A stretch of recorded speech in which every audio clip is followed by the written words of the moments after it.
Hey guys, welcome back. It's Jack with Stronghold Strength and Conditioning.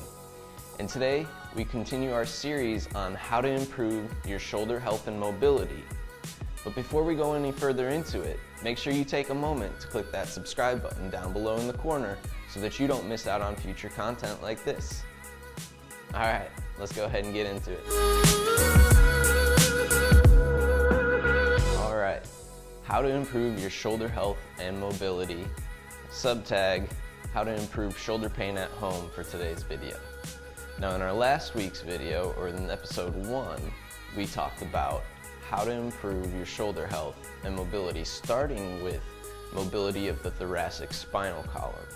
And we showed you 2 ways to start to do that, improving thoracic extension and thoracic rotation. But we didn't really get into why that's important. And today we're going to explain a little bit more about why behind that thoracic mobility that we want to start to improve. And in order to do that, we have to understand a little bit more about our scapula. So let's do a quick recap on the anatomy once again. Our shoulder connects to our body from the clavicle out to the AC joint. Our AC joint is actually where the clavicle meets the scapula, okay?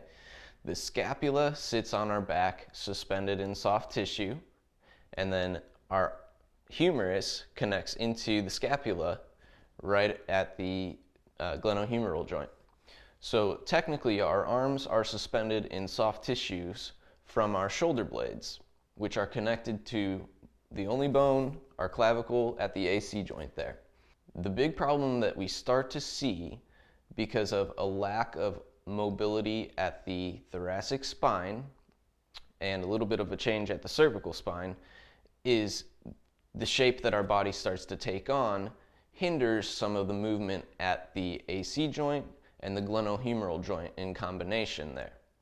So we see some major changes that start to go on, as well as soft tissue changes that start to cause pain at the shoulder itself. Oftentimes it's so tight in there that we perceive this pain to actually be the joint itself when it's soft tissues that are surrounding the joint. But in order to understand a little bit more about why this starts to happen, we need to know how the scapula work by themselves. So our scapula actually have 4 movements that they're able to perform, or they should be able to perform. And those movements are protraction, retraction, elevation, and depression. Now I'm simply talking about the scapula themselves. Those 4 movements are specific to the scapula.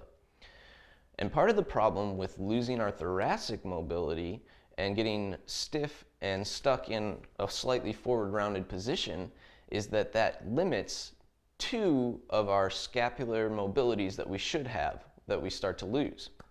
Today I'm going to show you how to restore those 2 motions in one movement at home to start to put you on a path to pain-free shoulders. Okay, but before we get into that, let's talk a little bit more about this movement and what it looks like. Shoulder protraction is one of the movements where we're normally stuck.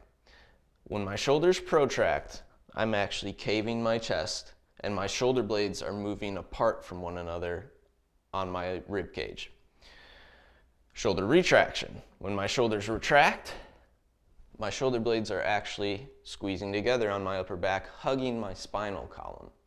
So they become a little bit closer, they tighten up on the upper back there.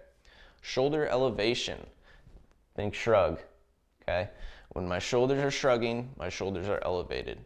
And then shoulder depression, when I pull them down and back into my back pockets, that's shoulder depression. Now with thoracic mobility, when I start to lose 2 of the mobilities of my scapula, I'm also impinging and putting pressure on the AC joint and that glenohumeral joint like I mentioned before.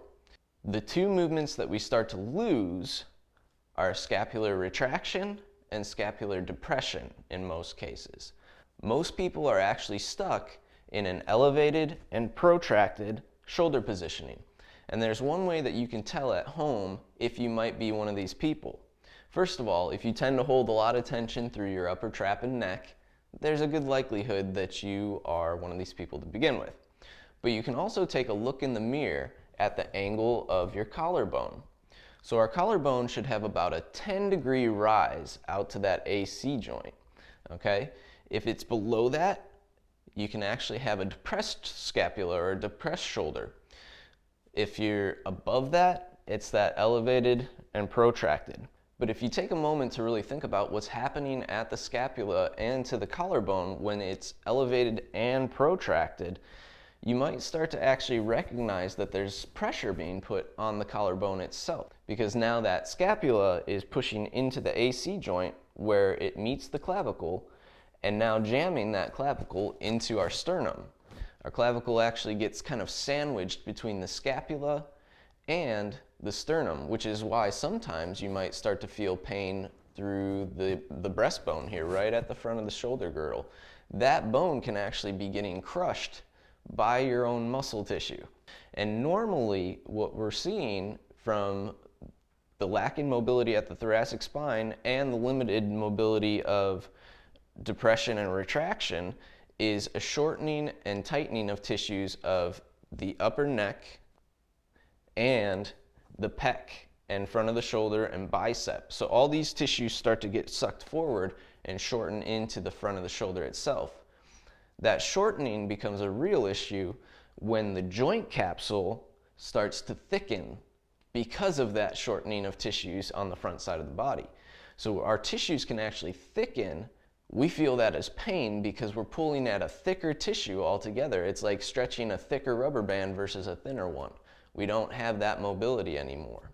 So now we're going to show you one exercise that you can do at home that'll begin to open up those shoulders and fix that protracted and elevated state of our shoulders and start to engage those muscles that are lacking in depression and retraction of the shoulder blades. All right, to perform this exercise, all I'm gonna need is a floor and a dowel.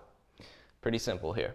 What we're gonna do is start in a prone position. So I'm gonna be laying down on my belly, and I wanna start by flexing my glutes nice and tight. So you can see my butt flex there. I'm gonna flex my stomach next, and then I'm gonna take that stick, and I wanna make sure that my palms are facing down to the floor. I wanna slide those hands together as close to as possible, and I'm gonna really grip from my smallest fingers here. I wanna go rotate into the smallest fingers. So here we're starting to work retraction of the scapula. You should feel them already start to squeeze that spinal column or hug that spinal column. Now, in order to work depression, what you're gonna do is start to slide down the back of your legs as far as you can go. And elevate the stick off your legs if you're able to.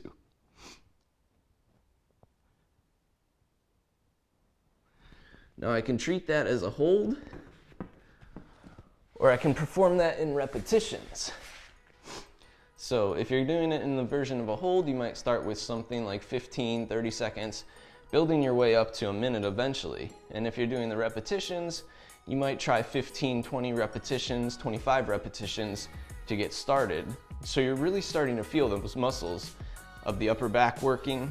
You should feel your triceps working. You should feel your lats, your teres working. So there's this arch from the back of the arm around the armpit that really starts to squeeze nice and tight, but it starts to pull your body into this retracted and depressed state of the scapula, or it starts to loosen those muscles that are pulling in protraction and elevation.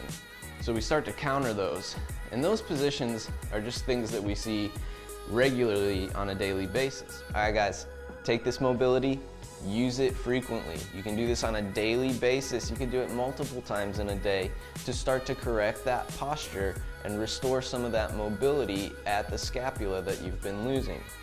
Now, if you haven't watched my previous video, episode 1 on how to improve your shoulder health and mobility, you'll want to pair this with those two mobilities that you can do to really start to restore your shoulder health overall. If you guys like this video, let us know by clicking that button down below. Be sure to leave a comment about any questions that you might have down in the comment section about this video. And take a moment, if you haven't already, to hit that subscribe button so that you don't miss out on future content like this. We do informational and a free workout each week, so that's 2 videos that you can have every week to help you start to improve your health. Thank you guys for watching. We'll see you next time.